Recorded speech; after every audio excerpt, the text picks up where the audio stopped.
Welcome to Rappahannock Community College. My name is Dan Ream, and I'm the head of the library for RCC and for Richmond County Public Library. For those of you I haven't met, I hope I'll get to meet you tonight if you stay after and linger a bit afterwards. It's my pleasure to welcome back to Warsaw our Warsaw's prodigal son, Tom Robbins, known here as Tommy, as you may have noticed on some of our signs in town. That's maybe the only place he's known as Tommy. I'm not sure we can maybe find that out later tonight. Mr. Robbins grew up in Warsaw in the 1940s. Tonight is his first public appearance in our town since he graduated from high school in 1949. In other words, he has been back, but not in a forum like this before. I hope you enjoyed looking over our program tonight. Did you all get a copy of the orange cover? For those of you who are in the other room, again, welcome. I'm sorry, I tend to be camera oblivious sometimes, so welcome as well. I hope you enjoyed seeing there the material from the 1949 Warsaw Yearbook. We thank Chip Delano for sharing that with us, and also the interview from the Northern Neck News, and thanks to also the staff of the Northern Neck News for supporting us in doing that. Also, please note in our program the back page, which thanks many people who worked really hard to get everything up and running tonight, especially our technical crew, to get all the wires working and all the sound. And I hope, again, those of you in the overflow area can hear and see us just fine. If you'd like to help our library continue offering community programs like tonight, please consider making a gift to Rappahannock Community College or join our Friends of the Library group. Both the college and the library friends do great work in making Warsaw a better place to live, I think. Membership forms to join the Friends were included in your packet, and also we'll have a table outside in the hallway after Mr. Robbins is finished speaking tonight. Most of all, I want to thank Tom and Alexa Robbins for agreeing to come. In terms of introducing Mr. Robbins, I'm afraid I lack the eloquence to really do him justice. So I actually asked him before he came, how can I introduce you? And he offered me this. This is me quoting Tom Robbins. Whether they love me or loathe me, one thing on which critics seem to agree is that I mix fantasy, spirituality, sexuality, humor, and poetry in combinations that have not quite ever been seen before in fiction. Personally, I believe that this mixture paints a pretty accurate picture of the real world. Some years ago, a young female reader wrote this to me. Your books make me think, they make me laugh, they make me horny, and they make me aware of all the wonder there is in the world. I couldn't ask for a better response.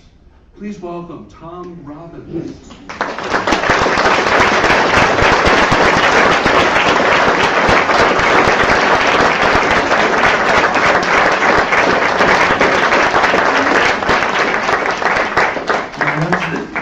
We have two guests tonight who are here to greet Mr. Robbins. First of which, our president of Rappahannock Community College, Elizabeth Crowther.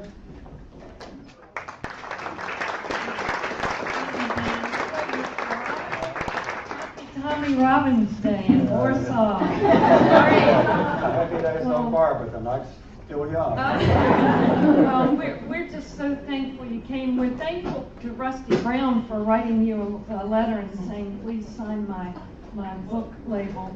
And that precipitated Dan, of course, jumping on that and saying, well, why don't you just come here? So none of us can refuse Dan. So we're awfully glad that you struck up a relationship and that it ended up with your being here tonight. So thank you, Dan.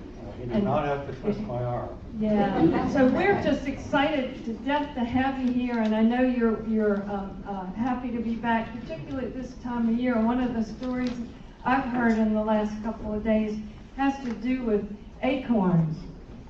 And acorns being thrown at a house here.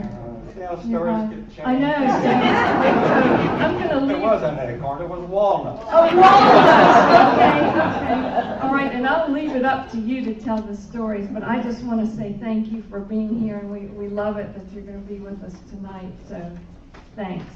Thank you.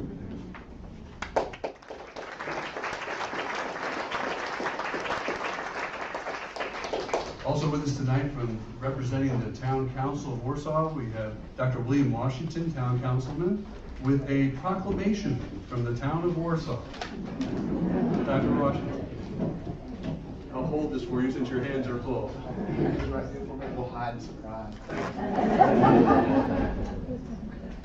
All right, yeah. I challenged myself, since I'm going to read a proclamation to an outstanding writer, to write something. So I wrote something just for you guys. Wrote this. All right, just freestyle. All right. So thank you for having me. My name is William Washington. You got that right. Town councilman and assistant principal of Rappahannock High School in Warsaw. And you can gay that. So we have a game tonight, and I have to leave as soon as this is done. As soon as I'm done with this, so two places at once. But in preparation for this honor of reading a proclamation for Tom Robbins, I reflected on why I'm not a writer myself. What am I missing? I Googled it. After sifting through countless blogs, message boards, and Wikipedia entries, because I'm only interested in quality, reliable sources, I arrived at a synthesis that suggests the following findings. Writers end up telling their own stories rather than reading them to people. If your child always asks you to put down the book and make up an original story of your own, you're probably a writer. And number two, writing has the pull at your soul. You consider writing to be a long-time, part-time job. None of this applies to me. I've always read books to my daughter, who always fell asleep just as I got to the interesting parts, and whenever I write something, even I don't want to read it again. So I applaud the skill that Tom Robbins has. It's one thing to write an interesting passage, but to compel someone to read a page and anticipate what comes on the next page, that's another thing. Now, imagine compelling someone to turn the page more than 100 times to see what's on the next. That's what Tommy does, and that's why thousands of people make it through his books. So, I have the great pleasure to read the following proclamation and present it to Tommy Robbins today on behalf of the town of Warsaw and the Warsaw Town Council. I didn't want to pick up the large thing, so I have a little small piece of paper. Since I left me over there. All right. You didn't see anything.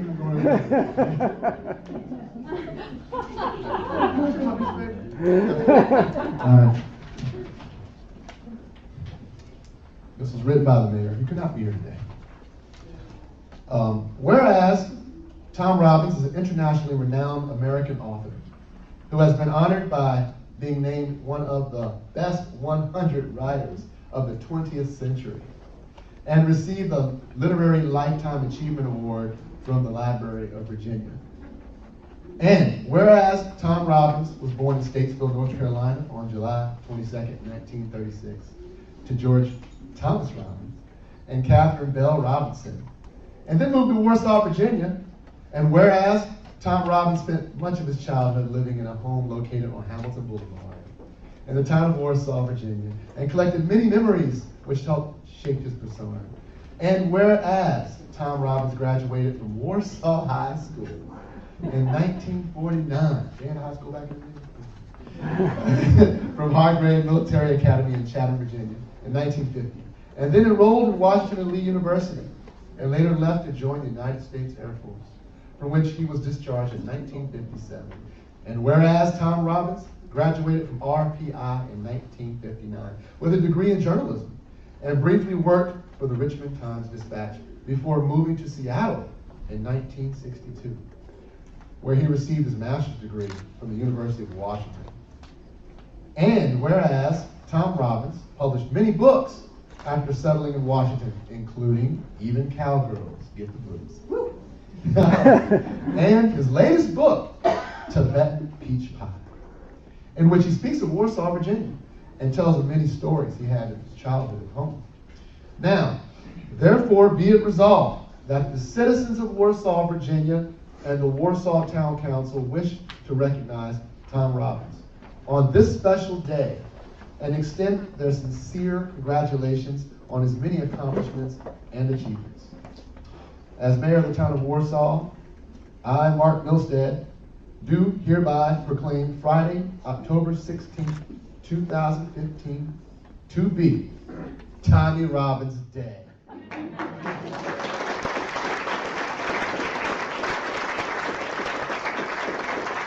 the town of Warsaw,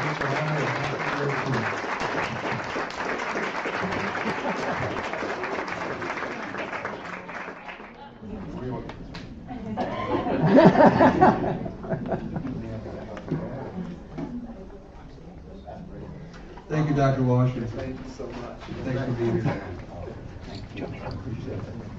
And without further ado, I give you Tom Robbins.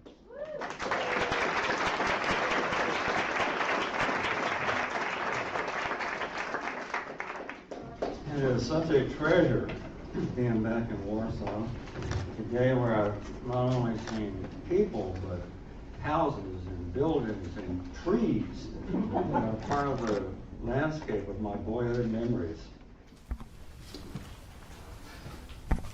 I came to Warsaw in the 6th grade, was here in the 7th grade, all 4 years of high school, 2 years after graduating from high school. And so I spent my formative years here. And I admit that I have been a bit of a rebel and a nonconformist, not only in my writing, but in my personal life. And since I spent my formative years here, it is your fault. And I thank you for that. Before I read a little from the book, I thought I might give you an introduction to what I think I am and do as a writer. Short. The tin can was invented in 1811. The can opener wasn't invented until 1855. It's true. In the intervening 44 years, would-be diners had to access their fork and means with a hammer and chisel.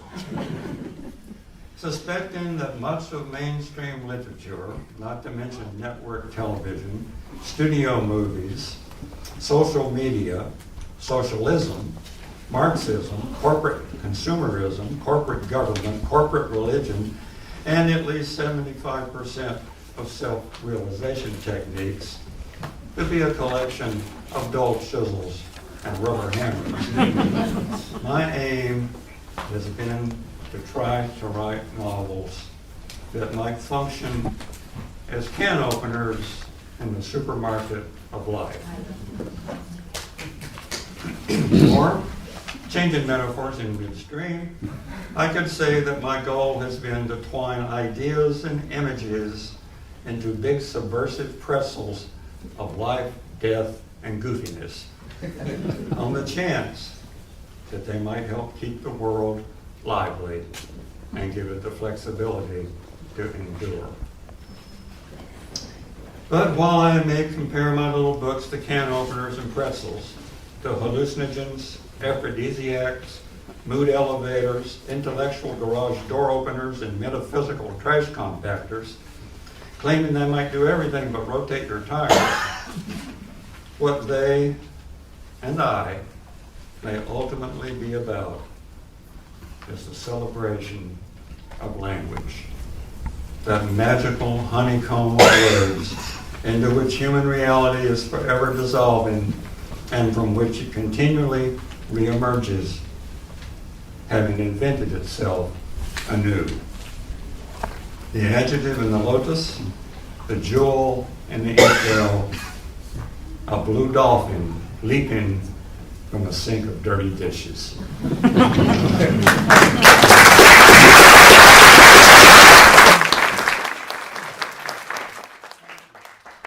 I've never intended to write a memoir. Never. But this book got me drunk and seduced me. And as a result, I feel a certain amount of shame, but also a secret kind of titillation. And I'm going to read to you tonight some of the parts in it that pertain to this community.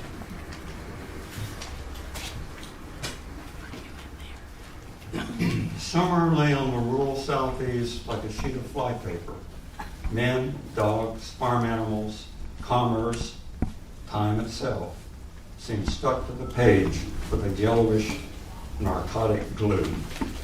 Hours, days, weeks dragged by as slowly as a celebrity divorce.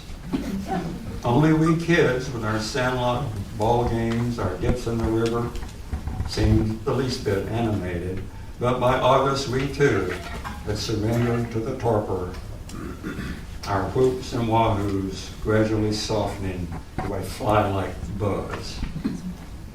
Evening thunderstorms, cooling and greening, occasionally enlivened the scene, yet no sooner had the last raindrop plumped, the last lightning bolt kicked its spastic leg, than heat and humidity, ever sure of themselves, once again assumed office. And by mid-morning, the countryside would have gone back to looking as if it had been fried by Colonel Sanders. Considering that there was no air conditioning to evaporate the sweat, considering that there was no television to relieve the tedium, considering that the church, while dominant in the life of the community, was not exactly a barrel of fun, it's hardly surprising that when a circus or traveling carnival hit town, a great many residents shared in my delight. Sure, there were a few righteous citizens who'd snort, frown, turn their backs, quarantine their children, and take refuge in their clapboard bungalows, praying against the threat of contamination by godless frivolity. But if you'd spy at night from behind the hydrangea bushes or broken down clunkers in their yards, you'd catch them at the window. Lace curtains pulled slightly aside, ears cocked, nostrils twitching, unable to resist stealing a look, a listen, a sniff at just how gleefully the devil had transformed an innocent schoolyard or disused field. Well, maybe it was the devil, maybe it was the angels, maybe it was just a bunch of otherwise unemployable guys and girls from down in Florida somewhere. But transformed is the proper verb. What had been a dusty, forlorn acre, carpeted in clumps of half-dried grass, bestrewed with clods, empty beer cans, and tumbling tumbleweeds of crumpled newspaper, inhabited by shabby sparrows and lazy grasshoppers, that unappetizing pasture would have been alchemized in less than a day, transformed into a strange but beguiling pleasure park, a rollicking, incandescent oasis of otherness, promising rewards outside the range of normal expectation. It's no wonder then that transformation was to become a fairly prominent theme in my novels. The way that colored lights and bouncy music, Ferris wheels and performing elephants could temporarily turn an empty Virginia field into an encampment of marbles was not unlike the way an affluent summer migration periodically turned Blowing Rock, North Carolina from Dogpatch into Swankville. The lesson was the same. This program is subject to change. Often unexpectedly, sometimes in the batting of an eye. It's the best argument I know against suicide.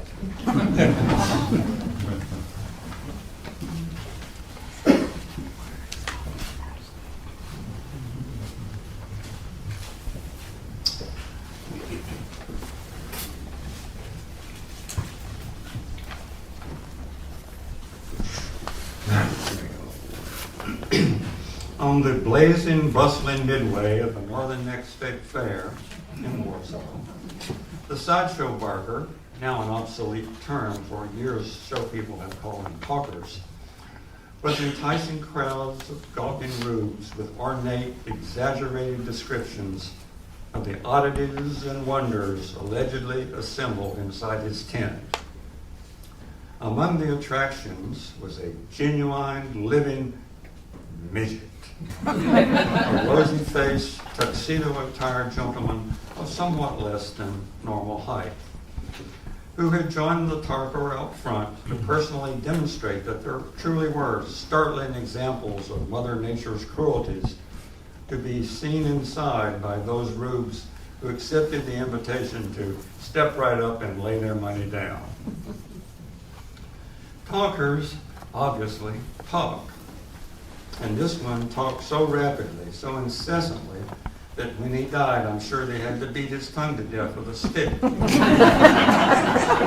In the midst, however, of explaining that despite the midget's deficiency in stature, he was an intelligent and talented human being, as if to prove the point, the midget lit a cigar, the talker abruptly stopped talking.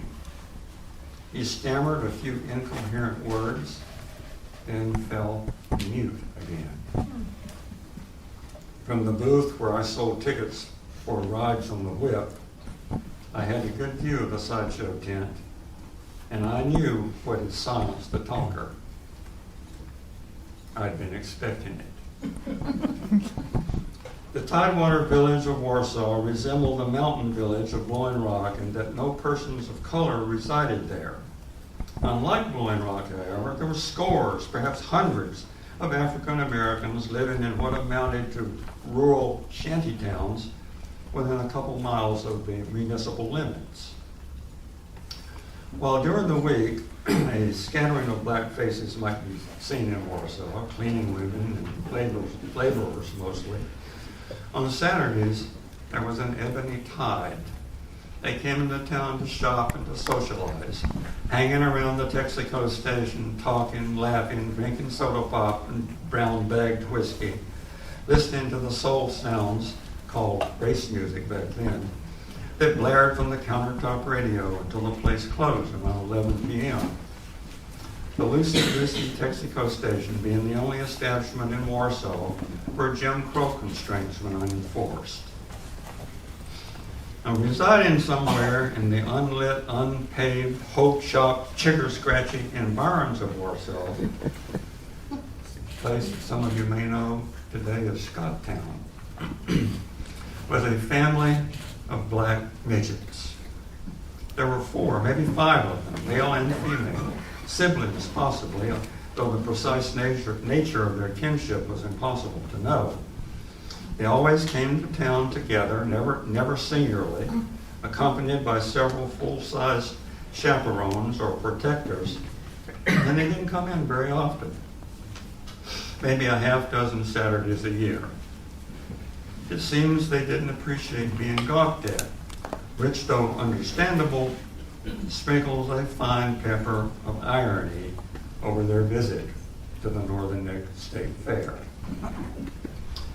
Now let me explain, when I say midgets, I mean midgets. I'm talking extreme midgetry. Midgets among midgets, jaw-dropping diminutive. Seriously, I'll eat this page and wash it down with kerosene if any one of Warsaw's little people was so much as a mouse hair taller than Michu, for years a star attraction with Ringling Brothers Barnum and Bailey Circus, billed as the world's smallest man.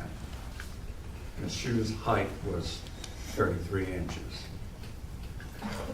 So, when from my fairground vantage point, I witnessed the Warsaw midgets slowly approaching the sideshow tent, I fully anticipated the talker's shock and embarrassment. There he was, raving on and cascading hyperbole about what a rare specimen of humanity this midget was. How privileged were the rubes to behold such a phenomenon. And he, and eventually the rubes, caught sight of a whole troop of beautifully formed chocolate miniatures. Not one of whose head would reach as high as the sideshow midget's nipples. Was it pure coincidence? Were the gods having sport, as is their wont? Or had our midget family planned the whole thing, either as a silent protest against both the commercial exploitation of the physically peculiar and the dishonesty of ballyhoo, or, despite their customary shyness, as a prank, an uncharacteristic display of mischief and fun. Had they gone back to their shanty town that night and laughed their tiny butts off? We'll never know. Although the gossip among the midway carnies was that the show boss had followed them home, returning there the next day and the day after, ever sweetening his offer to make the lot of them rich and famous that they'd just sign on with him. To their credit, they did not. Meanwhile, back at the fairgrounds, I watched the talker wax visibly nervous each time he was joined out front by the upstaged fellow some of us had taken to call him the world's tallest midget.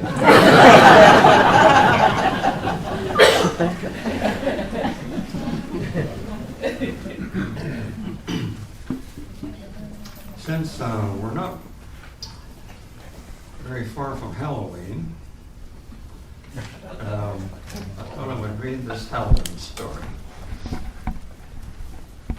As a teenager in Warsaw, I was found every Halloween among the group of boys that gathered after supper in the center of town, intent on mischief, percolating with an unconscious longing to invoke and flirt with those fearsome forces that haunt the mortal shadows of being. On the other hand, it may just have been a bunch of bored kids looking for a break in small town routine, looking to cut loose for a night, looking for a little excitement, for kicks. Despite their rowdy nature, these rallies were fundamentally devoid of malice, were reflective of an actual kind of innocence. Yet, as I can report firsthand, they did not always produce a happy ending. As we boys, armed with bars of soap and rolls of bathroom tissue, milled around Warsaw's main intersection, waiting for Clanton's drugstore to douse its lights and close for the night. The intersection's other businesses had gone dark at 6. We were inevitably joined, or rather confronted, by an adult male in a suit and tie. That would have been Mr. Willie Jones, the Commonwealth Attorney for Richmond County, a jolly, humorless, middle-aged man whose fairly affluent residence was a scant 2 blocks away. Jones would puff himself up, survey us disdainfully, and address us in a painfully slow Southern accent, so swimming in hog gravy that it elicited giggles from us boys, even though all of us spoke fluent Dixie. Save I, who aforementioned sounded like an Oklahoma bug doctor trapped under a spud truck.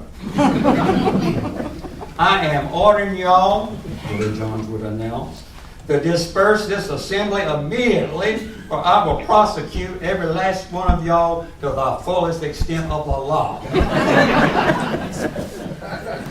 Jones's threat would be greeted with hoots and jeers. He would then repeat it, emphasizing the prosecute part. And gradually, in pairs or groups of 3 or 4, boys would peel away from the main body, only to regroup, though we always lost several fetty cats, around the corner and down the street in front of the B&B pool room. The only establishment in town, aside from the movie theater and the Negro-friendly Texaco station, to remain open after 8 o'clock. It was a yearly ritual. Willie Jones would strike a vocal blow for the rule of law and the forces of good. Then we frankly laughable representatives of the dark side would scatter later to slip and sneak around the residential streets, banging on doors, tipping over garbage cans, wreaking every minor havoc. One October 31st, however, it was my senior year in high school, the routine took an unfortunate left turn, paving the way for the end of Halloween fright and the advent of Halloween light in Warsaw forever. Wishing perhaps to put some distance between ourselves and Willie Jones, Warsaw's sole cop, always seemed to conveniently vanish at Halloween, 8 or 9 of us found ourselves a half mile or so from the heart of town, out where residences petered out and croplands began.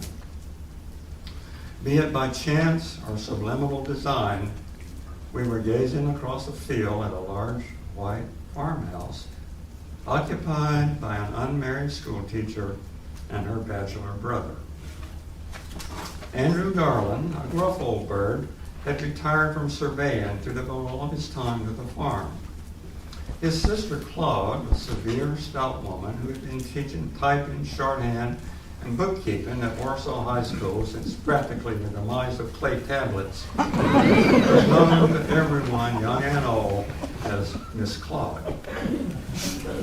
Motivated by no spoken plan, we advanced to within 40 feet of Shea Garland, finally pausing beneath a black walnut tree, very tall and likely older than all of us put together. The actual black walnut nut, hard and dense of shell, is contained inside a thick, pulpy husk about the size of a handball, a perfect size, alas, for throwing. As there were walnuts aplenty on the ground, it wasn't long before silently, spontaneously, our puppet strings pulled perhaps of the demonic spirits of Halloween, ancient, autumnal, arboreal. We commenced to hurl the walnuts against the side of the house. So far, so good. We seem to be successfully creating the very kind of loud, hopefully scary, ultimately harmless racket that was ever our goal on these annual nights of fright. But then there was a new sound, a clink, followed instantly by a cascade of icy tinkles, as if a cheap music box had imploded inside a freeze locker. The noise was repeated over and over. Encore, encore. From inside the house, there came a sound disturbingly akin to a scream. Abruptly, the tinkling stopped. We froze. The night, the earth, the universe slammed on its brakes. Time sucked on a chloroform popsicle. We gaped at one another, neither in triumph nor terror, neither with bravado nor indifference, but with a peculiar kind of disbelief. Then, like a flock of starlings, we whirled as one and took off for town. Our young legs covered a lot of ground quickly, but the news of our foul deed got there ahead of us. By the time we reached the B&B pool room, Lester Scott's father and Bernard Packett's older brother were already sitting out front in their pickup trucks, engines idling. And less than a minute later, Lester and Bernard were hauled away. When we looked up the street and glimpsed Willie Jones conferring with our local lawman beside his patrol car, the rest of us developed a sudden yearning for the comforts of hearth and home. Every upstairs window in the Garland house comprised a dozen 9 by 11 inch panes. How many of those were shattered, I could not say. Reports ranged from 5 to 25, depending on who was talking, and none of us boys were talking much at all. The number, however, was not really the issue. The more relevant question was, why? Captain Andrew, as he was called, wasn't the most gregarious of men, but certainly none among us bore him ill will. As for Miss Claude, she had a reputation at school as a stern disciplinarian, but nobody ever called her unfair or unkind. Moreover, not a boy in our party had taken one of her classes. Her mission for at least 2 decades had been to prepare local girls for office work. one of the very few jobs available to young women at that time and in that place. Had we given it a moment's thought, we'd have let out an ecstatic rebel yell that it was the girls, not us, who faced the future of balancing ledgers and taking dictation. No, it was not a personal anger nor general resentment of authority that prompted our walnut barrage, nor can it be traced to any inherent meanness. And let's not get carried away with blaming the demonic agents of Halloween, though our assault would never have occurred on any other day of the year. In the end, I suppose it was the confluence of boredom, hormones, and chance opportunity that led to the broken glass. An impromptu teenage reach for fresh thrills in small-town post-war America. In any case, for days thereafter, all of Warsaw was abuzz with talk of the Halloween caper. Everywhere we were regarded with curiosity and or disgust. Commonwealth Attorney Jones was hell-bent on prosecuting every last one of us to the fullest extent of the law. Rumors of impending reform school were widely circulated. Several of our parents got together and hired a lawyer, and I was among those who were deposed in his office. Eventually, restitution was paid, individual letters of apology written. Miss Claude forgave us, and within a month, the evil pumpkins of Halloween had been safely baked into Thanksgiving pies, although there were a few of us who would never quite sponge old Jack's tainted smudge from our ledgers. Now, an octogenarian writer looking back on his life, I find my list of regrets a short one. No doubt shorter than it has any right to be. Near the top of that list, however, ahead even of a couple of ill-advised marriages, is the part I played in the breaking of Miss Claude's window. I take some consolation that in the afterlife, good Miss Claude is busy there with helping the Almighty update his office skills. In case he should ever take a notion to write a sequel to his big bestseller.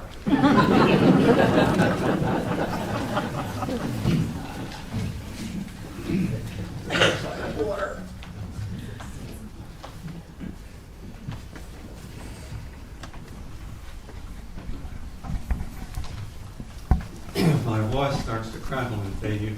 It's been doing that lately, so you don't need to adjust your hearing aid.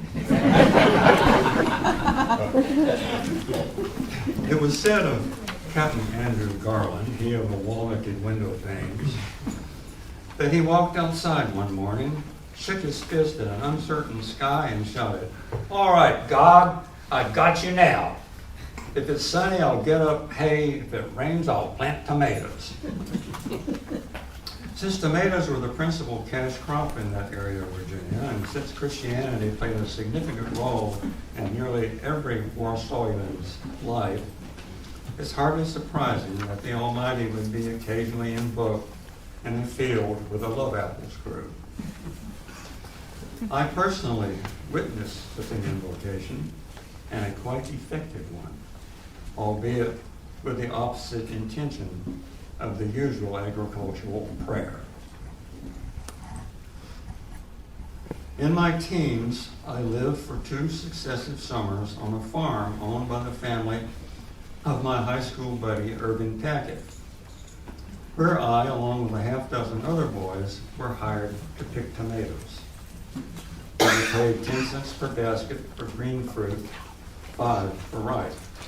The green ones were destined for the grocery stores and produce markets of Florida, its growing season being the reverse of our own, and they had to be unblemished and of a particular size, whereas the ripe ones, which we'd haul at night to a local cannery to be turned into juice or sauce, had no such restrictions and were thus far easier to pick. On a good day, a boy might earn $4 or $5, which could light up a good many pinball machines and add any number of comic books and girly magazines to one's laborium prohibitorium. The camaraderie, moreover, though unspoken, was relished by all of us. And we shared a sod-sullied bond, strengthened by the perpetual japes and jabs of inane teenage redneck humor. But as wise men know, a big front has a big back. And the beefiest backside of this summer job was that on July afternoons, it could get hot enough in those low-lying fields to melt the humps off a camel. There were days when the sunshine seemed not only weighty, not only textured, but almost audible. It sounded like drops of oil crackling into combustion, or a blues man banging on a harmonica made out of lard. On one of those days, the heat became so unbearable, it apparently called for divine intervention. Lancelot Delano, that was his actual name, though his friends called him Gumbo, was a tall, gawky youth, strong as a mule, but sweet as molasses, and just about as slow. Lancelot wasn't some kind of simpleton mind, he was just perpetually relaxed, quiet, laid back. He was related to two of the Pickers, and all of us knew him, even though he had just schooled goodbye in the 5th grade and rarely came to town, even for a movie. Gentle and good-natured, he was never ridiculed, but rather elicited from his peers a measure of rough affection. And one day, the tortuously torrid day aforementioned, a kind of awe. The temperature flirted with 100 that afternoon, humidity hard on its heels. We sweated like thawing snowmen, and in our wilting ears, heat made a faint, fuzzy chirping noise, like the spasms of wounded crickets. Bending over the tomato vines as we worked our way down the rows, we were sinking ever more deeply into a miserable stupor, when suddenly we heard Lancelot Delano's voice addressing the heavens. Good Lord, if it's in thy power, send us that knocking off shower. What happened next strains credibility. I swear to the truth of it. Within 15 minutes or less, the pale blue sky broke out in bruises. Dark tanks of cumulus came rolling in, bucking and heaving like a Russian rodeo. Claws of lightning whipped the turbid bodice. Thunder neighed like all the Tsar's horses. Farmer Packard, our boss, kept glancing up nervously, and by his 4th or 5th glance, he had rain on his face. The downpour didn't last especially long, but afterward, conditions in the field were too muddy for effective picking. We happy boys piled into and onto a big farm truck and sped off to the Rappahannock River, where we frolicked in the cool, salty water until supper time. I'm unsure if any of us questioned our goofy liberator about his cosmic connections, but for weeks thereafter I catch boys, including myself, looking at him with something akin to wonder. On several overheated occasions later in life, laboring on a construction site, drilling on a military parade ground, trekking in equatorial Africa, I attempted to duplicate that little meteorological miracle, lifting my eyes and muttering, "Good Lord, if it's in thy power, send me that knocking off shower." Nothing happened. Not one drop. I lacked both the courage and conviction to speak my prayer aloud. I lacked the pure heart and spirit of Warsaw's sweet Sir Lancelot, Saint Gumbo of the tomatoes.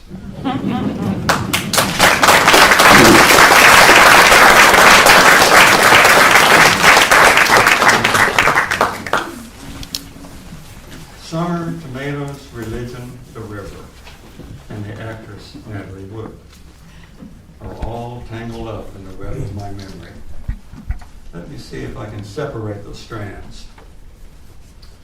In the summer I turned 13 in the Kentucky Derby, it could have been won by a hobby horse. That's how slowly those months dragged by.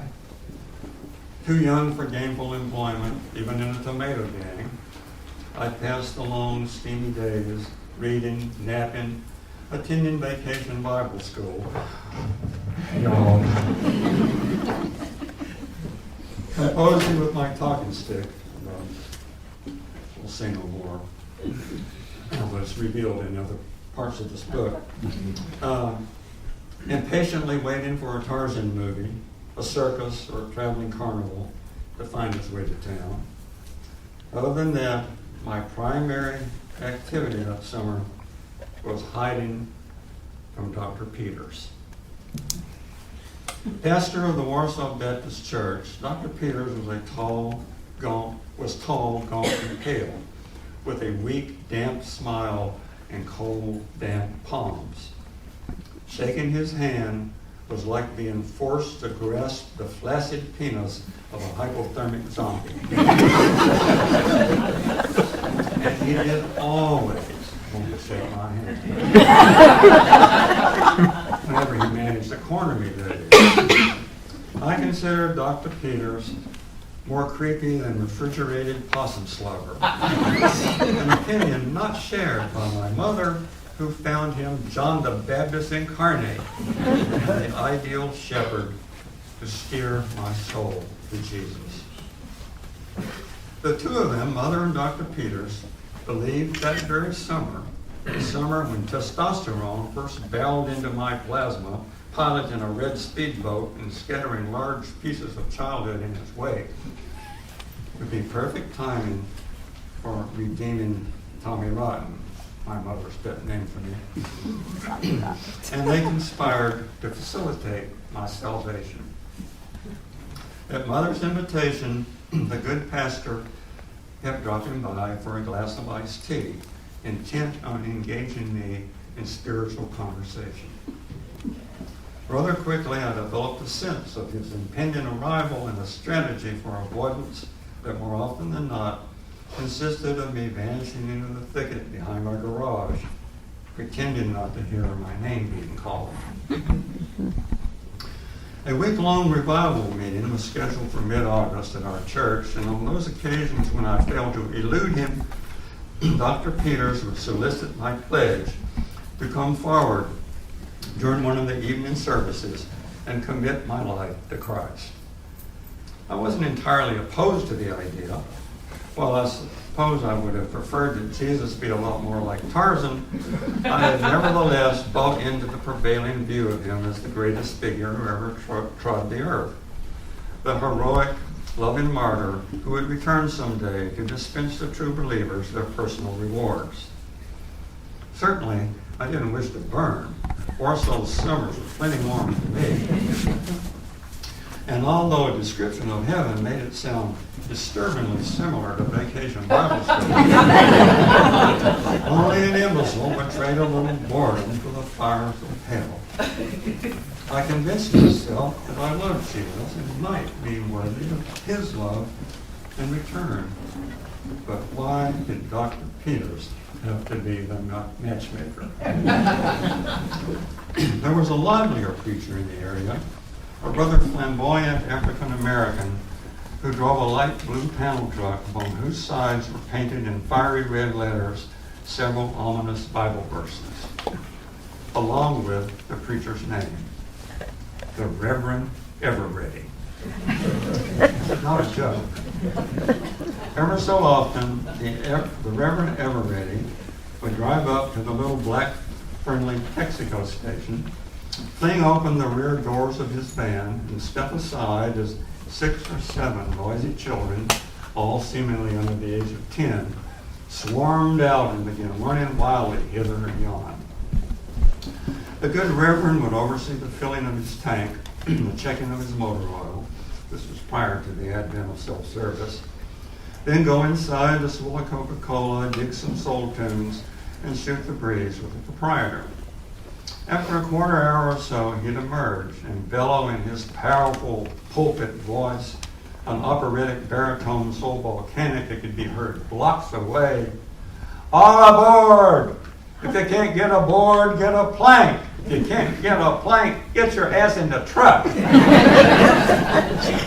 The kids would come racing from all directions and dive for the doors just before he pulled away.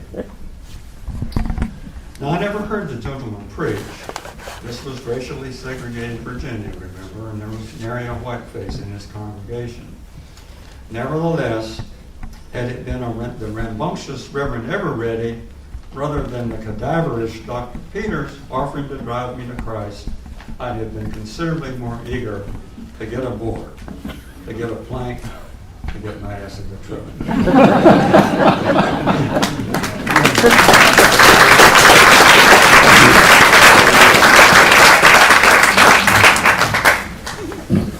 So on a sweltering August night, I sat in a sticky pew, nervously awaiting the call.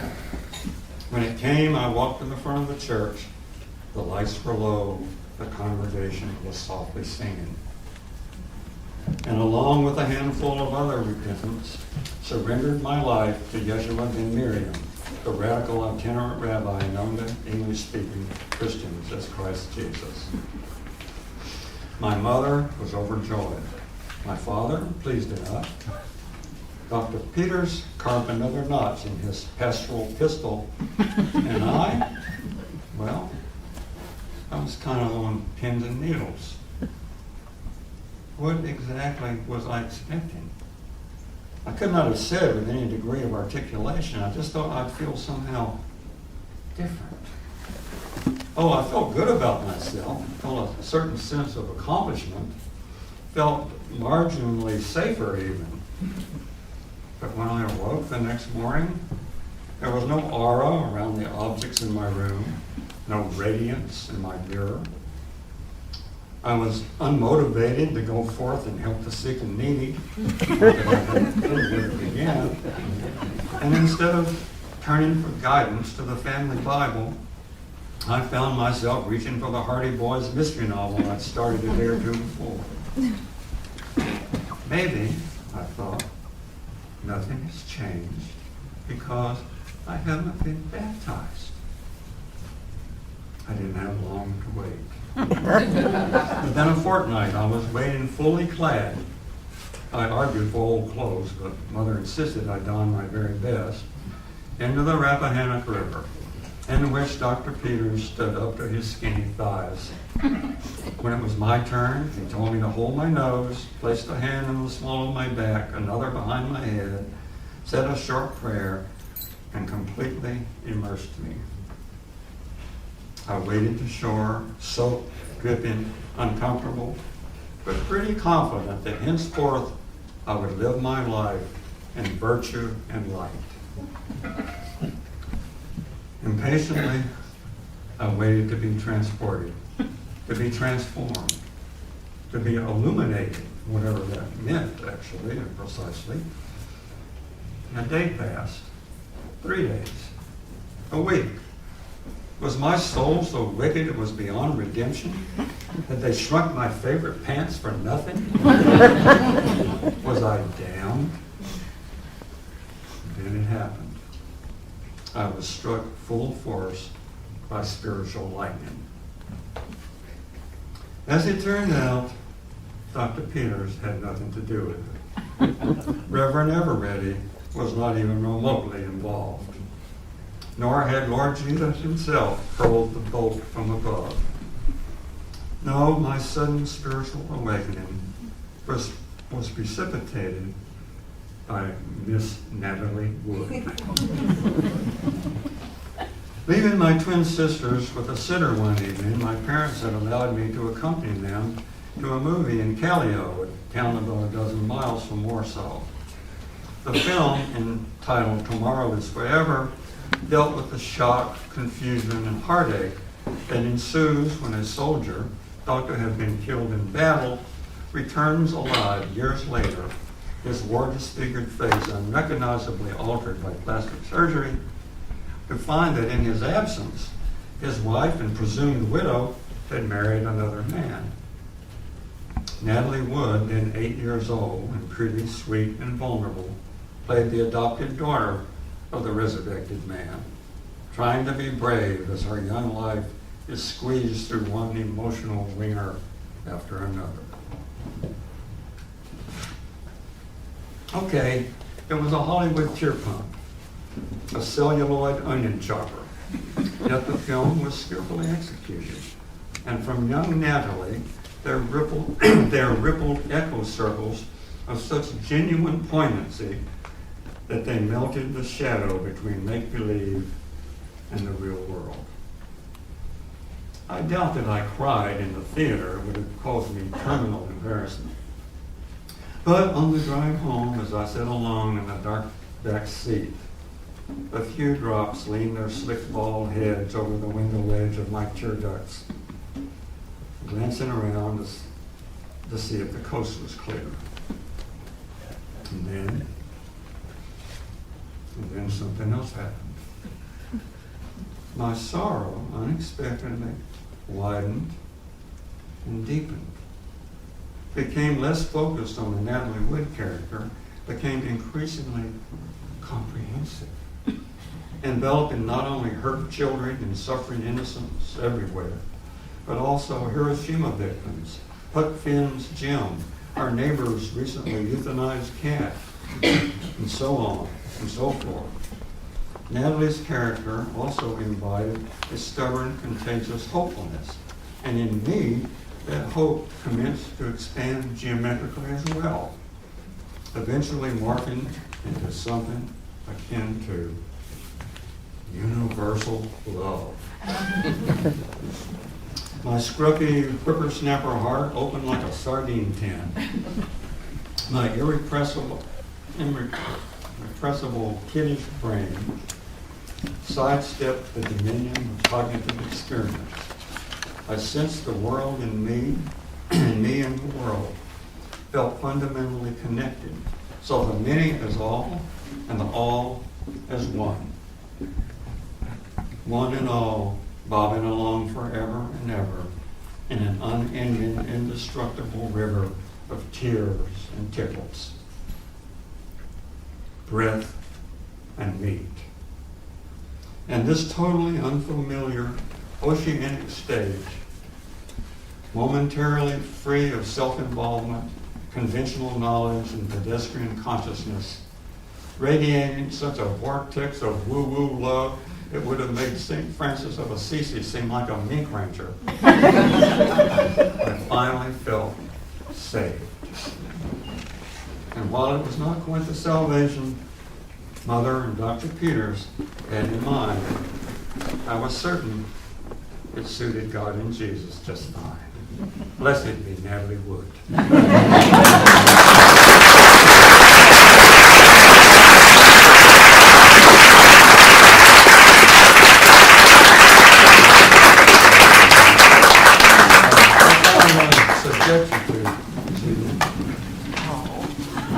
But if any of you have any questions, anyone who has a question can raise his or her hand, and it may be answered.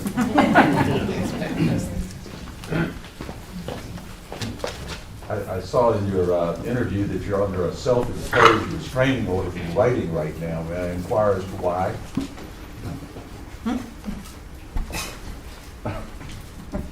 You want to repeat the question?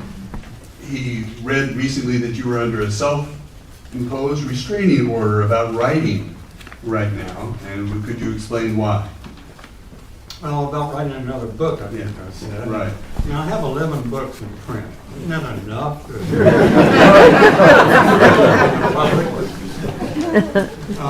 I very recklessly published my postal address in the preface of this book. Actually, it was in the hardcover. I did not intend for it to be in this edition, but my publisher forgot to make a change. And so for the past year, I've done little writing book, answer letters. I think it's time to contemplate my navel for a while.